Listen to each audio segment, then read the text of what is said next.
funcione. Deixa eu ver quantos por cento tem aqui. Ai, gente. Começar aqui, terminar aqui a segunda parte da live com Paulo Cogos. Obrigada, Bruna. Começar aqui a segunda parte da live rapidinho pra gente poder finalizar. Esperando aqui. Já chegou novamente. Oi, Isaurinho. Já estava com saudade. Sim. Ó, tá vendo? Eu também tava morrendo de saudade. Pois então, o que é que a gente estava falando? Já perdi. Você estava falando do livro. Sim, pois é. A questão desse livro aqui, ó, Abortos Forçados, gente, muito bom. Porque, olha, ocorre quando mulheres sofrem pressão ou são coagidas a abortar, implícita ou explicitamente, com ou sem violência, forçadas a cometer um aborto, seja por seus companheiros, familiares, amigos, pessoas próximas, as mulheres são expostas a todo um dano, os danos do aborto para a sua saúde física e psicológica, além de perderem seu filho. A prática é mais comum nos países em que o aborto é legalizado, o que aponta para os graves riscos a que as mulheres são expostas nesses países. As pessoas não falam muito, né? Na questão assim, gente, quem pratica o aborto, as mulheres que passam por esse processo, têm riscos, pode ter chances imensas de desenvolver câncer de mama, desenvolver outros tipos de abortos espontâneos em outras gestações. Então, assim, as pessoas não falam tanto. Não existe essa história de aborto seguro, aborto. Gente, todo aborto é perigosíssimo. É porque, assim, elas difundem, romantizam tanto isso e usam tanto, sabe? Mudam a linguística, mudam as palavras, sabe? Para não falar que é um assassinato mesmo, né, em si, né? Exatamente. A guerra linguística, da mesma forma que eles atribuem termos negativos porque é bom, a vida, o casamento, a gravidez, eles atribuem termos positivos porque é mal. Aborto é assassinato intrauterino. Porque aborto mesmo, no sentido técnico, é quando acontece uma fatalidade e o bebê falece por motivos naturais. Uhum. Mas, já que nós estávamos falando no anticristo, as profecias sobre o apocalipse, sobre o anticristo, também, de certa forma, poderiam profetizar o aborto. Porque quando Ezequiel fala em Gog e Magog, sendo Magog uma multidão de ímpios, e Gog o comandante dessa multidão, e Gog e Magog atacam pessoas pacíficas e indefesas, isso pode significar o ataque ao povo israelita, como pode significar perseguição aos cristãos, ou a ideia do monopólio da força militar e da justiça, que é o Estado, contra os cidadãos desarmados, ou o ataque dessa multidão de aborteiros, de falsas católicas pelo direito de decidir, contra o que nós temos de mais indefeso, que é o bebezinho. Sim. Gente, deixa eu ver se tem mais uma pergunta aqui. Agora, Deus disse, minha ira e indignação vão transbordar, então fique esperto, seus aborteiros. Pois é. Vocês vão enfrentar a ira lá de cima. A santa ira divina. A santa cólera. Gente, o que é que vocês acham? A gente continua mais um pouquinho? Tu quer continuar mais um pouquinho? A gente já emenda outros assuntos? Ou queres encerrar a live pra gente descansar? Ah, com você eu farei mais 10 lives. Ah, que coisa boa! Ah, pronto. Vamos mudar um pouco de assunto, mas ainda nesses assuntos assim, mais ou menos enviesados. Uma dúvida, eu andei lendo teus comentários, assim, lá dos teus posts, o que é MGTOW, MGTOW, não sei como é que se pronuncia. O que é isso? Olha, sou eu, fiquei vivo, tá ok? Como diria o Bolsonaro. MGTOW Hã? deve ser um bando de gay Tá vindos bom, aí, tá é. ok? O MGTOW é uma sigla, Men Going Their Own Way. Homens indo pelo seu próprio caminho. Eu vou debater Sim, com um babaca do MGTOW no sábado. Se bem que babaca de sim. MGTOW é pleonasmo. E o que eles defendem é que o casamento não é bom. Ou que já foi bom e não é mais bom. Então, eles acham que o melhor que o homem Não acha poderia que isso fazer... é, tipo, uma outra versão do feminismo? Ah, é. Mas é pior. É pior que o feminismo. Porque Deus deu a ordem para Adão cuidar do jardim e cuidar de Eva. Se a Eva virar feminista, o Adão tem que fazer o quê? Eva, não é por aí. Vamos obedecer a Deus. Pior do que a Eva virar feminista é Adão virar migtol. Ah, não, então eu também quero meus direitos, minha igualdade, não sei o quê. Então o migtol é um bando de mimimizento, chorão, covarde, que fica falando que a mulher tem regalias, que as leis misândricas privilegiam a mulher, bebê. Realmente existem leis misândricas, mas elas são mais anti-mulher do que anti-homem. Da mesma forma que as leis trabalhistas são mais anti-trabalhador do que anti-empresário. Prejudica os dois lados. E o migtol comete aquele erro satânico de querer se comparar. Quem tem mais direito, quem tem mais privilégio. Eles querem que o casamento seja um comércio. A mulher dá alguma coisa, o homem dá alguma coisa, os dois saem ganhando, mas não é. Casamento era para ser amor. Era para ser doação. Monta um negócio, gente. Monta um negócio. É uma empresa, né? Praticamente. Eles não querem casamento como o senso do casamento mesmo. Amor, responsabilidade, cuidado, servir. Mas eles querem, tipo, como se fosse a separação completa, né? Não existe casamento, não existe relacionamento nesse caso, então. Eu fico pensando o seguinte, eles vêm aqui e falam, ah, não, porque o casamento já foi bom. Hoje a vida está muito difícil para o homem. Porque o homem tem que enfrentar o tribunal que privilegia a palavra da mulher, não sei o quê. Mas peraí, eu me pergunto, aonde disseram que ser homem e casar é fácil? Você casava na Nortúmbria, no século IX, vinha um viking e tentava roubar e raptar e estuprar sua mulher e você tinha que enfrentar o viking. Onde que isso era fácil? A diferença é que o guerreiro da Nortúmbria não era um chorão mimizento igual esses migtol que tem hoje.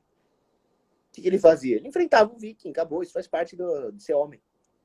Agora o sujeito não tem coragem de procurar uma mulher decente e de tomar um risco. Sim, existe o risco da mulher acabar se separando dele e tentando apelar para as leis misândricas do Estado. Existe. Mas será que o amor não vale o risco? Será que o homem é para ser um frouxo que não aceita nenhum risco? Essa é a pergunta que eu faço.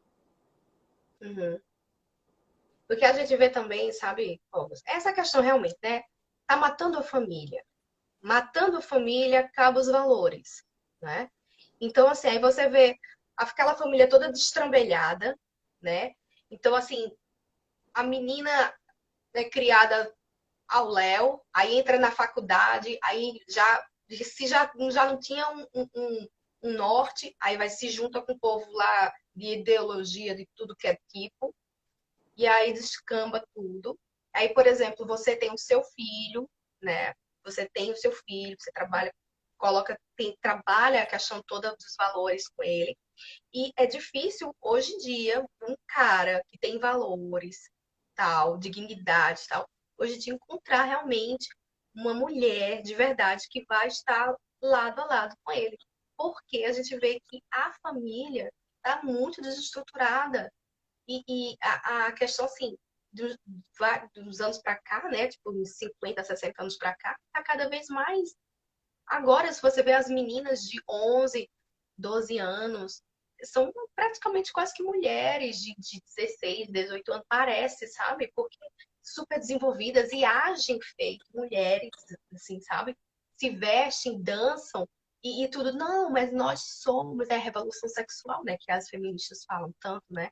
Então, tipo, não, mas isso não tem nada a ver. Nós estamos mostrando que somos, nós podemos tudo, mas, gente, então quando você vai vendo assim, vai perdendo a essência da mulher, a mulher vai ficando tão, sabe, aquela coisa assim, tão fácil, fica tão promíscuo essa relação, sabe, de homem e de mulher, e hoje em dia o cara tem medo de falar com a mulher, sabe, se uma cantada ela pode interpretar como um abuso, como se fosse. Tá tão doentio que eu tenho medo, eu tenho dois filhos pequenos ainda, né? Sou nova. Mas eu tenho medo no futuro, assim, como é que vai ser esse tipo assim, como é que o filho vai. Encontrei, eu quero que ele tenha uma mulher maravilhosa, assim, para ele, e que eu quero que ele forme uma família, mas eu fico pensando, meu Deus do céu, essas mulheres de hoje em dia, eu tenho medo. Mas os seus filhos, eles já têm uma bênção divina de ter uma mãe como você, que vai ensiná-los na prática o que é ser uma mulher decente, digna. Ele já tem um exemplo em casa. Né? É. Agora, Engraçado que a gente fala assim, é engraçado que a gente fala assim, aí algumas mulheres podem me entender mal, né?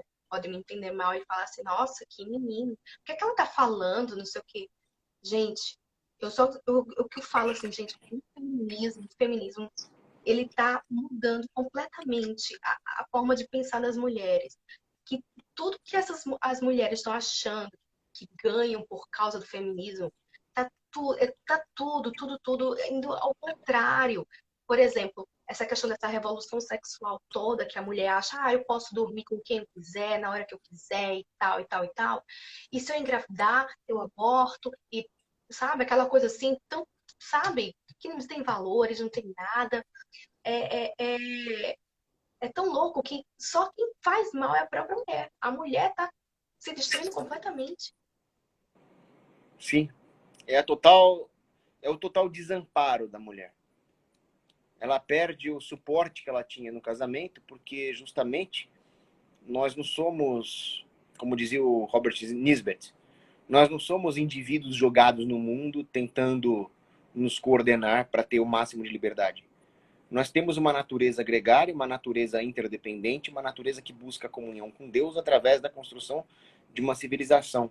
E essa civilização não é composta por indivíduos atomizados, mas por grupos hierárquicos que começa com a família.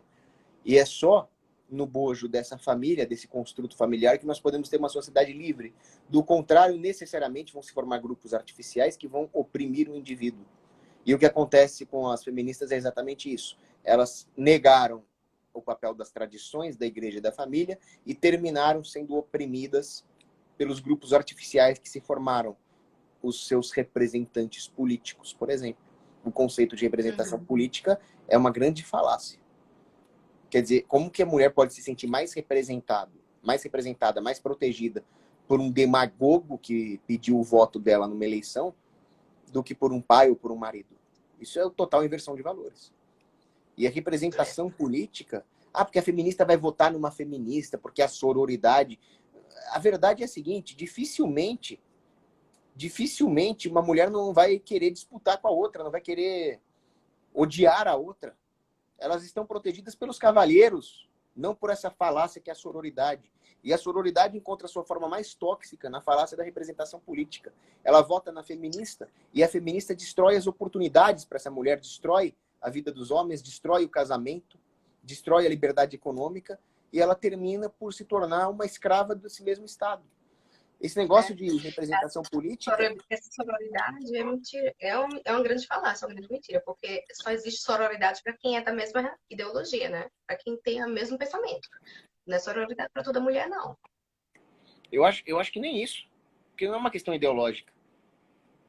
Sororidade é se as duas fossem cristãs, fosse Maria Santíssima e Maria Madalena ali. Mas não é o caso. A ideologia dela já começa sendo anticristã, como toda ideologia, que é a doença da alma. Sim. O Cogos, tem umas perguntas aqui. A previsão aceitam, não sei como é o nome dele aqui, não. Mas assim, as previsões marianas falam sobre o aborto? De certa forma, falam sim. Falam. Garabandal, eu fiz um vídeo sobre a aparição de Garabandal. E ela fala justamente sobre os ataques que vão acontecer contra a doutrina e contra a família. E que no futuro os valores vão se inverter. Então, Garabandal prevê todo esse mal do pós-modernismo, incluindo o aborto. Fátima não usa essas palavras, mas Fátima deixa bem claro que vai acontecer uma grande guerra, que a Rússia vai espalhar os seus erros pelo mundo, o comunismo, que como nós falamos na primeira parte da live, inclui o aborto, e o terceiro segredo de Fátima, ainda é muito debatido pelos teólogos, mas muitos falam no ataque final do demônio contra a família, então inclui o aborto. Então, eu tenho certeza que Maria Santíssima nos advertiu sobre esse tipo de males que acometem o mundo. São Padre Pio dizia que se tivesse um único dia sem aborto, acontecem milhões de abortos por dia, mas se tivesse um dia sem aborto, Deus concederia paz aos homens até o final dos tempos. Nós ainda vamos pagar muito caro pelo aborto. Já estamos pagando, mas eu acho que as punições vão ser muito grandes. Tem a história de Santa Faustina Kowalska, que foi uma grande santa do começo do século XX, e mística, e ele foi revelado o terço da misericórdia. E certa vez ela viu um anjo de Deus que veio punir uma cidade inteira pelas suas iniquidades, como se fosse Sodoma e Gomorra. E ela conseguiu afastar a cólera do anjo pelo terço da misericórdia. Agora, não adianta meia dúzia de freirinhas rezarem o terço da misericórdia e milhões de pessoas praticarem o aborto, que é o sacramento de Satanás. Sim, A punição vai vir. com certeza. E eu não sei qual é a passagem que tem na Bíblia, tem as coisas mais odiosas que Deus não gosta, né? Que é matar inocentes, né? E daí a gente coloca o aborto, né, no meio, né? Bom, isso me deixa com muito medo, porque todos nós vamos pagar. E eu digo mais. Uma parte do aborto que acontece no mundo, ou da defesa do aborto, é culpa minha. Eu sou um mau cristão, eu sou pecador. Eu cometo muitos pecados. Se todas as vezes que eu fosse pecar, em vez de pecar eu fosse rezar o terço, talvez tivesse menos aborto no mundo. Então a culpa é minha também. Não é só dos abortistas, é dos pró-vida que não são santos. Onde eu me incluo, eu sou um pró-vida não santo. Então, todos nós vamos pagar por isso, não só os abortistas. O que eu vejo, assim, por exemplo, eu sou advogada também. Na época que eu estudei na faculdade, a gente já estuda o tema do aborto como já uma questão assim que é liberado, né? Digamos assim, um aborto legal, digamos assim, sabe? Então a gente já estuda na faculdade nesse viés já esquerdológico, né?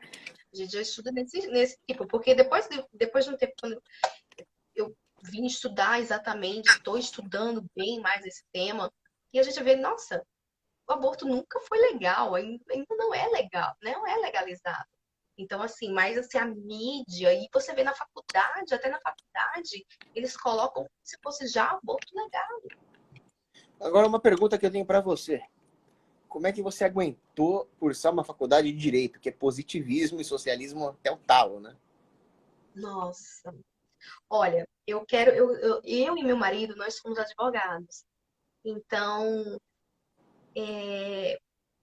o que é incrível, a gente nunca, tipo assim, esse tempo todo, os 5 anos de direito, a gente nunca tinha ouvido falar em Olavo de Carvalho. Tu acredita no negócio desse? Então, assim, e nunca falaram nada sobre ele lá na faculdade e tal. E, tipo assim, há uns 5 anos, meu marido descobriu Olavo de Carvalho.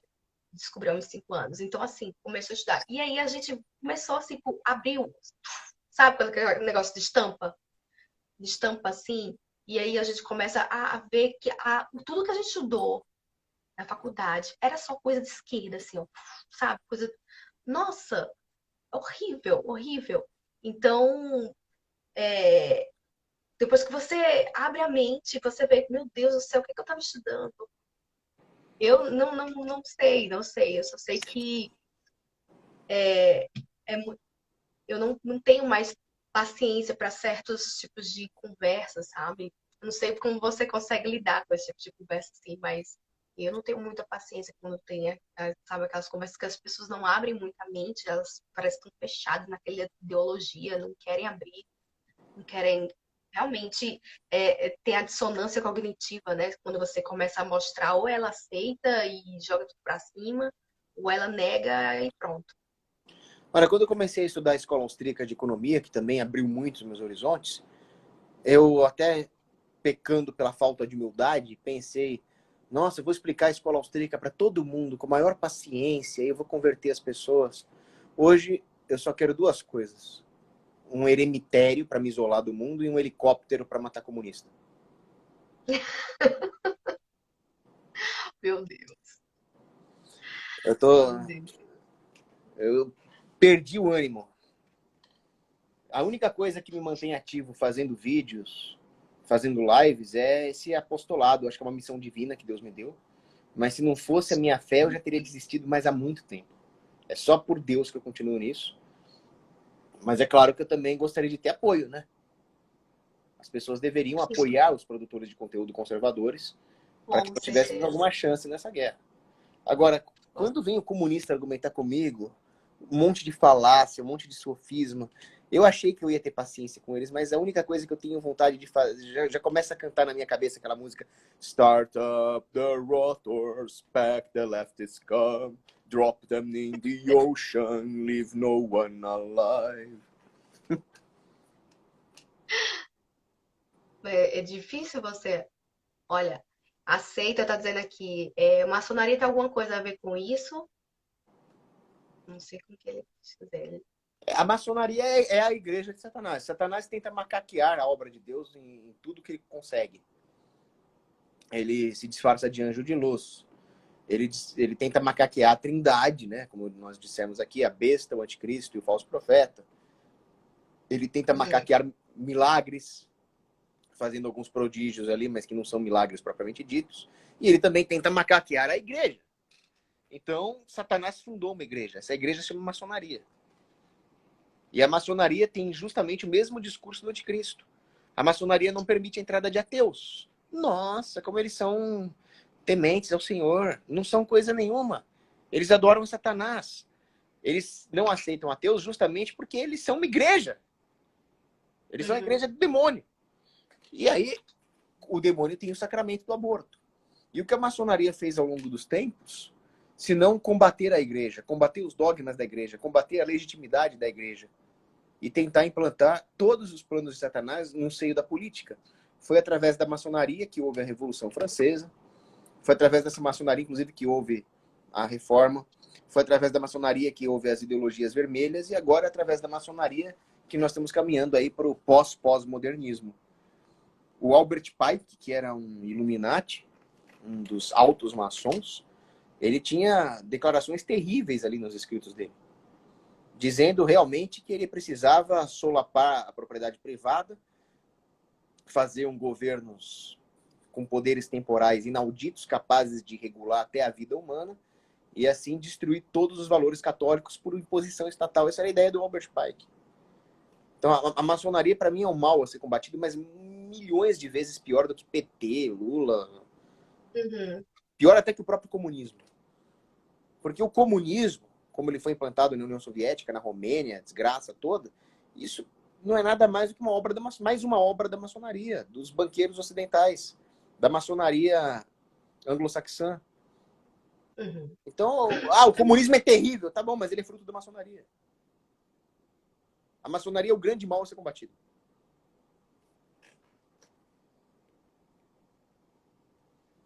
Maniqueísmo é o que baseia o aborto?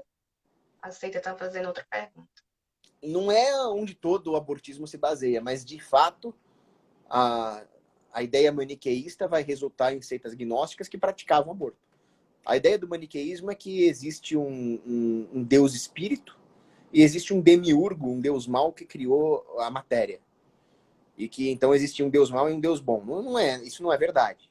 Santo Agostinho destruiu o maniqueísmo, ele constatou que Deus é Deus. Deus é a pura bondade, a maldade é simplesmente a ausência de Deus, o afastamento de Deus. Então não existe um Deus mau. O que existe é gente ruim, anjos maus, o demônio, que é muito poderoso, mas não é Deus. O demônio é uma porcaria perto de Deus. Agora, nós temos o livre-arbítrio. Nós podemos escolher o caminho de Deus ou nós podemos escolher o mesmo caminho do demônio, nos separar de Deus. Uhum. O problema do maniqueísmo é que como eles consideravam...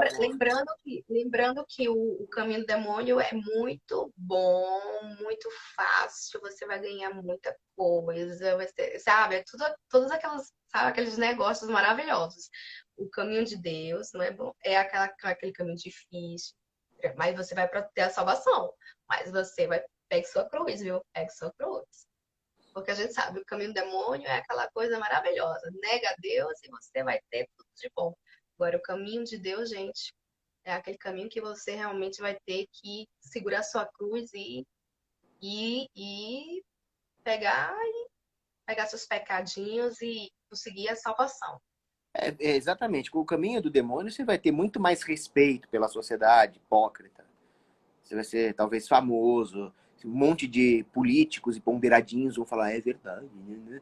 Você vai ter muito menos perseguição. Porém, o caminho de Deus, apesar de ser árduo, estreito, rigoroso, ele já é um caminho de felicidade. Porque seguir a Deus é a verdadeira felicidade. Por exemplo, eu tive a imensa felicidade de, nesse caminho de luta, de pregação cristã, eu tive a imensa felicidade de conhecer a Isaurinha. Olha que felicidade que Deus me deu. Oh, Agora, foi mesmo. o ponto do maniqueísmo é que, como eles consideram a matéria ruim, muitos daqueles que beberam da ideia maniqueísta, como os hereges cátaros, o catarismo, resolviam matar as mulheres grávidas ou dar uma facada na barriga delas e matar o bebê. Então, de fato, essa heresia resultou em práticas abortivas. Mas, graças a Deus, Deus mandou os cruzados para cima deles ali e matou esses cátaros do inferno. Sampaio pediu para você falar um pouquinho sobre o cardeal Robert Sará. Oh, você não vai rir, mas eu fiz um rap do Cardeal Sará, que eu vou gravar com os irmãos Quioca. Mas eu gosto do Cardeal Sará. Para mim, o melhor cara que tem na igreja hoje é o arcebispo Viganò. Mas quem... Viganò, né? Viganò ou Viganò? Viganò, né? não sei, talvez você saiba melhor que eu, a pronúncia correta é Viganò? Não sei, é porque às vezes quando eu assisto uns vídeos no canal da Helga e ela sempre fala muito dele, cardeal, ela fala Viganò. Não sei se é Viganò, Viganò, não sei. Olha, eu sei que você é uma das raras pessoas que acertaram a pronúncia do meu nome. Que muita gente fala Cogos. E você É falou, Cogos, é? você falou certo, você falou Cogos. Tá vendo? Ei, pois é, tá vendo que massa. Mas fala um pouquinho sobre o cardeal. Então, o Cardeal Sará é um homem muito corajoso. Ele escreveu um livro maravilhoso sobre a igreja, mostrando justamente os males do modernismo, mas eu acho ainda que ele é moderado. Ele ainda prega muito a obediência ao Papa Francisco, ele é, de certa forma, leniente com os erros do Papa Francisco, mas ele Sim. nunca é leniente. Não é que ele é leniente com os erros do Papa Francisco, ele é leniente com o Papa Francisco, não com os erros, tá? O Mas Sará, né? o Sará, justamente, ele corrige todos esses erros de uma forma muito respeitosa, de uma forma muito fraternal. Talvez até ele tenha razão nesses pontos, e Ou, por exemplo, eu sou raivoso. O Viganò é o que faz o outro lado. No O Vic, caso, seria. ele é mais meu estilo. Ele mete a bronca Uhum. mesmo. Ele fala que esse Papa está destruindo a igreja, que ele está cometendo heresias. Eu gosto mais do estilo do Viganò.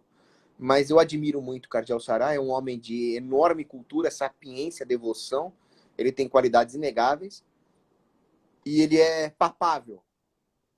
Ele tem grandes chances de se tornar papa. O Viganò talvez encontre uma rejeição maior. Olha que lindo, Cogos. Aceita colocou. Aceita, como é teu nome? Coloca teu nome, porque eu não sei, tá? Aceita um pódio, não sei o quê. Aceita colocou assim: Cogos, agradeço a tu por me guiar para ser catequista. Olha que coisa linda. Mas eu fico imensamente feliz que. Desculpa, pode repetir o nome da moça? Não, eu acho que é um rapaz, não sei, tem o Instagram dele, aceita um pódio, não sei o quê. Ah, sei. Aí, eu quero que ele coloque o nome, ele ou ela coloque o nome aqui para saber. Bom, seja lá quem for. Vamos agradecer por me guiar para ser catequista. Bom, a pessoa que escreveu isso, você me dá muita alegria de ouvir isso. Foi o Espírito Santo que te guiou, eu fui um instrumento. Mas eu peço a Deus que te ilumine nesse caminho, que seja a sua vocação, que você cumpra a sua vocação e que, como catequista, o Espírito Santo atue através de você para converter muitas e muitas almas e que isso te renda um alto nível de glória no céu. Muito obrigado aí pelo seu comentário. Ai, que lindo. Tem uma que foi querendo que você fale um pouco o que você está achando sobre o pronome neutro, Ângelo Biletti. O pronome neutro. Não, eu fiz um meme, porque aquela vacina maldita de Oxford lá, a esquerda estava divulgando fake news falando que não tinha tido nenhum efeito colateral grave. E teve, né? Aí eu coloquei a fake news, eu coloquei lá... Às vezes sou macho, Coco, segue eu. Oi? Aceita, tá dizendo o que agradeceu que você está guiando ele para ser um catequista. Ele está dizendo, sou macho, Cogo, segue eu. Cara, que Deus te abençoe. Agora, esse negócio de pronome neutro, aí eu coloquei lá, né? Oxford fala que a sua vacina testou a sua vacina numa voluntária e a voluntária não teve nenhuma reação adversa grave. A voluntária. Aí eu coloquei aquela mulher doida que ficava falando, ele é Illy. Ela é dela é Dilly. Essa foi a reação adversa aí da vacina. Ótimo. Ai, meu Deus. Gente, foi ótimo. Nossa, foi ótima a live contigo, Cogos. Foi muito boa, porque eu confesso que eu, como eu tinha falado, eu tava meio tensa, né? Mas deu tudo certo. Coisa boa. Gente, e aí? Vamos se despedir, né? Porque que horas são? 10h45, né, gente? Eu tô com 2 meninos pequenos em casa. Nossa, o tempo voou. Voou, a gente já tava indo já, olha, meia hora já da live, olha que coisa boa. Mas assim, não é todo dia que a gente tem Paulo Cogos, né, gente? Aqui, pelo amor de Deus, não é todo dia que a gente tem Paulo Cogos. Mas, Paulo, eu quero te agradecer muito, muito, muito, muito. Já quero te convidar para uma outra live, a gente combina certinho os temas, o que a gente pode falar. E as pessoas, se quiserem, podem mandar enviar as perguntas já antes, para a gente se preparando, né? Não sei, a gente podia fazer, né? Coisa assim, desse tipo. Vamos sim. Eu gostei demais da live, da nossa conversa. Então, estou à E disposição para sempre, as sempre próximas. nesse viés, sempre no viés, assim, religioso, na questão da igreja, que a gente podia falar sempre sobre esses assuntos aqui, no nosso Cristãos Pró Vida, né? Então, Paulo, eu queria que você se despedisse do pessoal aqui. Pessoal que assistiu a live, queria agradecer a presença de vocês, a disposição de vocês de ouvir aqui o nosso discurso pró-vida cristão, que isso toque fundo a alma de vocês, porque é uma luta épica contra potestades demoníacas. E se nós não formos defender o indefesinho, que é o bebezinho, que chamam de feto, mas é um bebezinho, daqui a pouco não vai ter ninguém para defender as criancinhas, nem os velhinhos. Já estão falando aí em painéis da morte, eugenia. E aí não vai ter ninguém para defender as mulheres. E aí não vai ter ninguém para defender o cidadão desarmado. E no final das contas, todos nós vamos ser oprimidos. Então começa defendendo aquele bebezinho indefeso. E aí nós vamos reconstruir uma sociedade subsidiária que se defenda contra todas as formas de tirania. Maravilhoso. Muito obrigada, Cogos. Muito obrigada novamente. Obrigada a todos que estão aqui no Cristãos Pró Vida assistindo a nossa live. Um grande beijo, boa noite, uma noite maravilhosa, abençoada para todos vocês, tá? Até mais. Tchau, tchau. Isaurinha, muito obrigado pelo convite. Você é aquele tesouro na terra de que trata Provérbios, né? Uma boa e bela mulher é um tesouro na terra. Então, você é um diamante. Amém. Obrigada. Agradeço muito os elogios. Muito obrigada mesmo. Até mais, gente. Um beijo, beijo bem grande para todos vocês. Tchau, tchau.